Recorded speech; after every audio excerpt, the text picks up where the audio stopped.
State Police, Boston, recorded emergency 510. My wife's been shot. I've been shot. Where is this, sir? I have no idea. I'm off. I've been coming from Tremont, Brigham and Women's Hospital. On October 23, 1989, this call came into the Massachusetts State Police. It was made from a car phone. Where are you right now, sir? Can you indicate to me? No, I don't know. He made us go to an abandoned area. Okay, sir. Can you see out the windows? Can you tell me where you are, please? No. I don't know. I don't see any signs. Oh, God. Are you near Brigham and Women's Hospital? No, we went straight through. What kind of car do you have, sir? Pardon me? What kind of vehicle do you have? Charles Stuart, the man on the phone, had been shot in the stomach. Disoriented and losing blood, he was unable to tell the police which street he was on. Sir. Are you in the city of Boston, though? Yes. Can you give me any indication where you might be? Any buildings? No.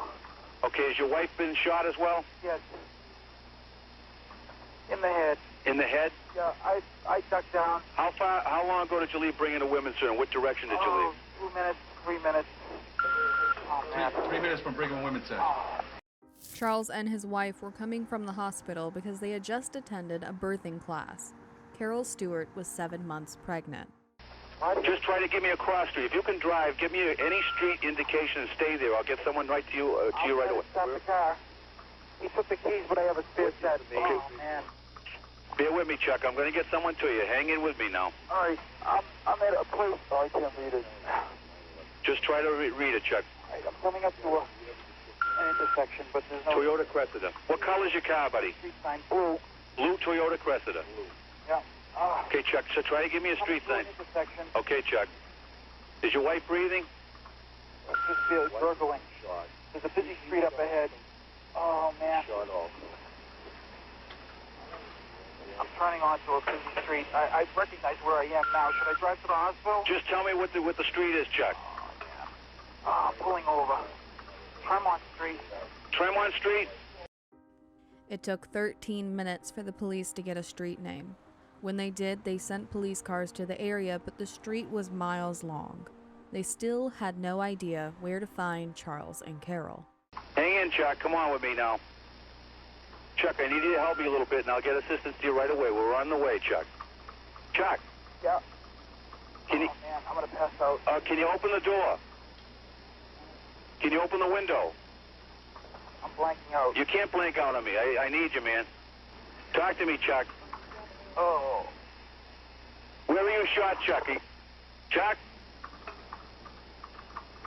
No, he's Chuck. faded out. He's faded out. We'll get nothing from him at all. Nothing. Chuck?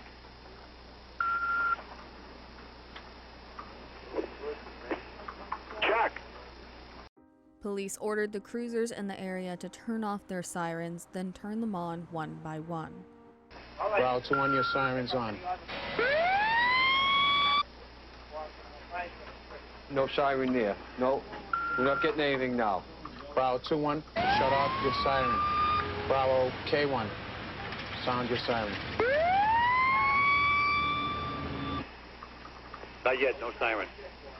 Bravo K1, shut off your siren. Bravo 1-4, sound your siren.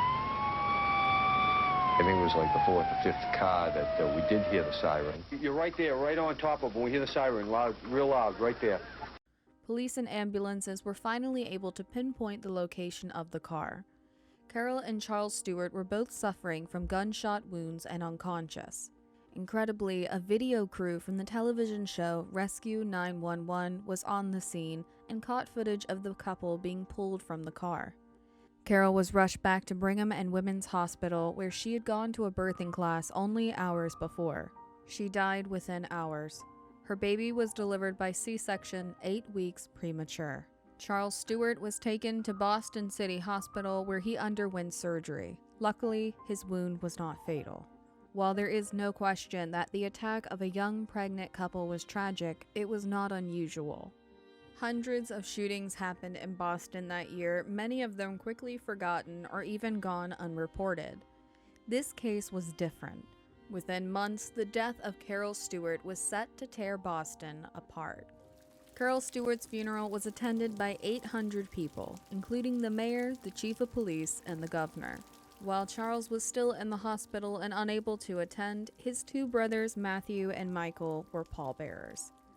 Charles also wrote a moving eulogy that was read at the service. It read, in part, "My life will be more empty without you, as will the lives of your family and friends.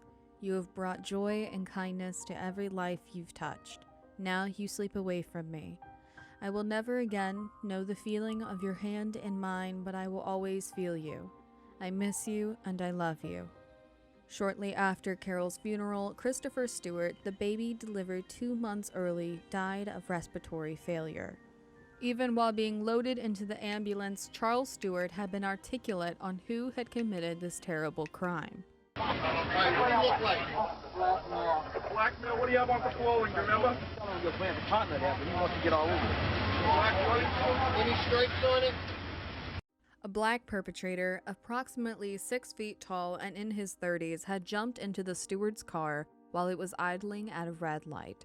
He demanded Carol's purse and jewelry, but then got jittery and accused Charles of being 5-0, that is, a cop. The perpetrator had shot Carol in the head and Charles in the side before running away. Charles described him as having a raspy voice and a black tracksuit with a red stripe. Boston's racial tensions up until this point have been well documented and were already simmering before this story exploded onto newsstands. The Stewarts were held up as a model American family terrorized by a gang member. Demands to reinstate the death penalty began. Boston's stop and frisk policy allows cops to legally detain anybody they believe might be a reasonable suspect in a crime. In this case, it became an excuse to stop and harass hundreds of black men. Over a 4-day period, 150 homes were searched every single day, for no other reason than that they were owned by black citizens. Teenagers were brought into the police station for questioning and leaned on hard, often with threats of retribution if they didn't talk. Young black men were stopped on the street and stripped to the skin so officers could search their trousers and underwear. Tito Jackson, who years later would become a Boston city councilor, was stopped and forced to drop his pants on the street 5 times because he was told he looked like the perpetrator in the Carol Stuart case. It's hard to believe that that could have been true because at the time he was 14 years old. Frederick Johnson was a resident of the predominantly black Roxbury neighborhood. He told the Washington Post about a time he was walking home from work and witnessed a group of at least 30 black men of various ages lying on the ground stripped naked with their arms handcuffed behind their backs. They were hauled away one by one. Johnson wanted to complain but knew that under the rules of stop and frisk, nothing the police were doing was technically illegal. As more and more doors were kicked in, and as more and more black men were harassed, stripped, arrested, and brought in for questioning, not everyone in the community was okay with what they were seeing. City Councilor David Scondress said at the time, "You can't help but wonder if what you're watching is a class situation, that it's all right for the poor to put up with an enormous amount of shootings and killings, but presumably if you're a white, upper income, and suburban, maybe that changes things. That's sad." Police arrested 2 different suspects for the murder of Carol Stuart.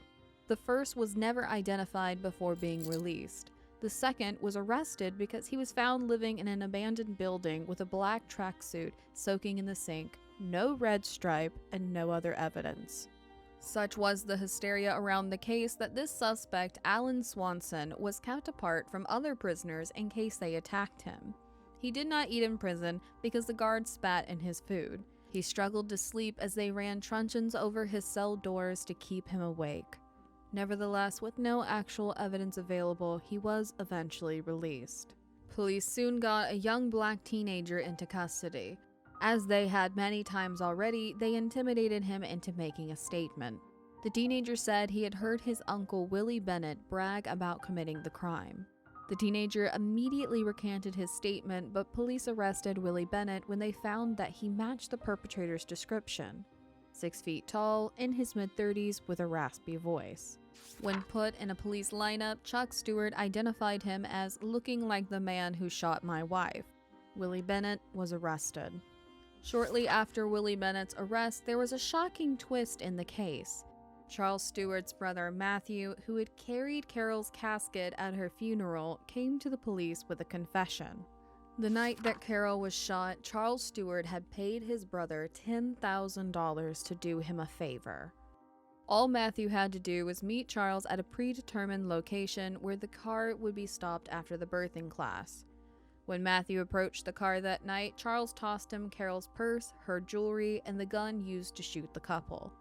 Matthew took all of it and threw it in the river. In other words, there was no black man in the car that night. Charles Stuart had made a plan ahead of time to kill his wife. He shot himself in the side in order to cover up the crime and paid his brother to destroy the evidence. The 13 minutes that it took Charles Stuart to tell the 911 dispatchers where he was located was not the result of blood loss or trauma. He was waiting to make sure his wife would die. Matthew said that he wasn't able to keep quiet after learning that Willie Bennett, an innocent man, was going to prison for the crime. What he's told me was that he found it difficult to believe that his brother had been robbed by the person subsequently charged on Mission Hill that evening when the items claimed to have been taken in the robbery were in the bag, which was tossed to him by his brother Chuck on the evening of October 23rd, 1989. Just hours after his brother went to the police, Stuart's new car, purchased with his wife's life insurance payout, was found abandoned at the Tobin Bridge. A note inside the car read in part, "My life has been nothing but a battle for the last 4 months. Whatever this new accusation is, it has beaten me. I've been sapped of my strength." The body of Charles Stuart was soon fished from the Mystic River. After his death, police began to truly investigate Charles Stuart for the first time.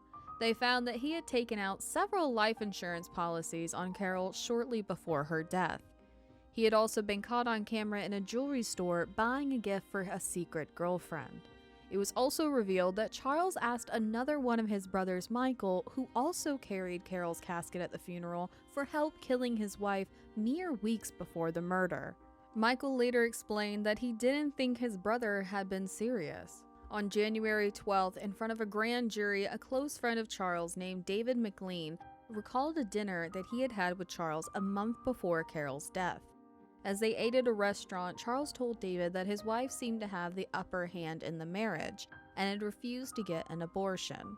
Charles was unhappy about the baby and was worried that Carol wouldn't go back to work after the birth, leaving them with less income. McLean claims that Charles then asked for help killing his wife, making him at least the third person that Charles had approached for help in the murder. Criticism of the investigation and the aggressive racial profiling carried out by police was swift.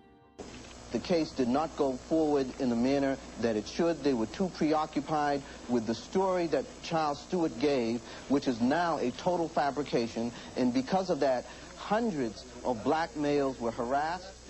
Chuck Turner, a community organizer, told Jet magazine, "Black people in particular have to look at it and wonder, what hope do we have for justice in a country that took this man's lie and made him and his family a symbol of national mourning?"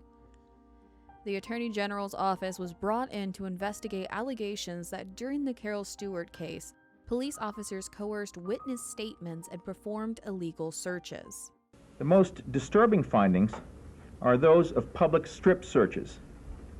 There is no excuse for forcing young men to lower their trousers or for a police officer to search inside their underwear on public streets and hallways.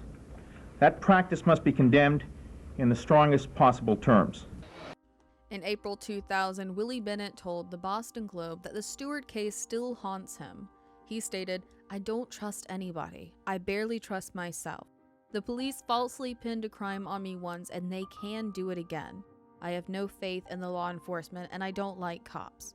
Nothing has changed. You still have the same racist cops on the police force." If there is one bright spot in this story, it is the fact that in 1990, Carol Stuart's parents established the Carol Damati Stuart Foundation on behalf of their beloved daughter. For 25 years, the foundation financed college students from Mission Hill, one of the neighborhoods most heavily terrorized by police during the investigation. She was truly the brightest of lights in our lives, a light that never go out in our minds. She will always and forever be with us. Mere words cannot express the terrible emptiness we feel or how much we miss her now. We pray that God has taken her and our beloved grandson, Christopher, into his embrace in heaven, where they will be safe and happy with him until the time we will join them. In Boston, it is still legal for police to stop and search citizens without any evidence of wrongdoing. In 2019, Black residents make up only 25% of the city's population, and they were the target of 69% of the city's stop and frisks.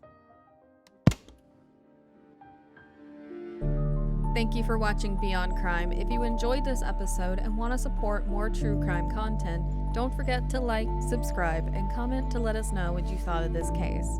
Stay safe, and we'll see you soon.